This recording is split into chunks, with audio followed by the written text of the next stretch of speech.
Happy spring, and this Sunday you may be joining your family members for an Easter dinner.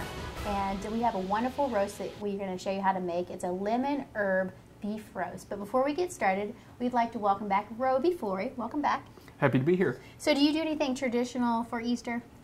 Pretty much the traditional meal. We go to my grandparents and have, ham, turkey, deviled eggs, that sort of thing. Oh, well, the deviled eggs are okay. But if you want something other than ham, how about you think about a beef roast? And so it's definitely a great option because it's lean. We're using an eye of round roast in this recipe.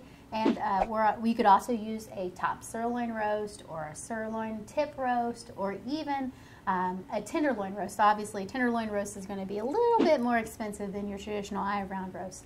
But those are all things that you can do in a dry cooking method, and that's what we're going to do. But we're going to add a little paste to it, right? Yes, absolutely. We've got a little lemon zest that we're going to add to some parsley here, as well as some garlic and olive oil. And then we will rub that all over.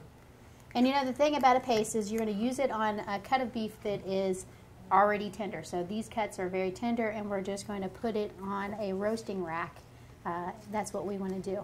And then, Janine, we're going to add some other things? Yes, we have some vegetables. So basically, this is kind of pretty easy. We're going to add our vegetables right next to the beef, so they roast at the same time that the beef is cooking. So it's nice because then they'll be finished when the beef is finished. And so we just have some potatoes. We have some carrots, which of course is great to have at Easter.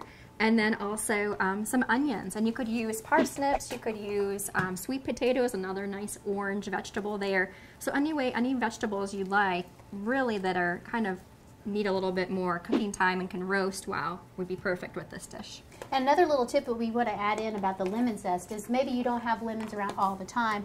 So what you can do is just zest them up into a nice little container, put them in the freezer, and then put the zest in the freezer, and then you have it ready for making this paste. But we're just going to throw this in the oven, 350 degrees, for about 1.5 to 2 hours. So while you're out hunting Easter eggs or going through baskets, you can have a nice roast ready to go when you come back home.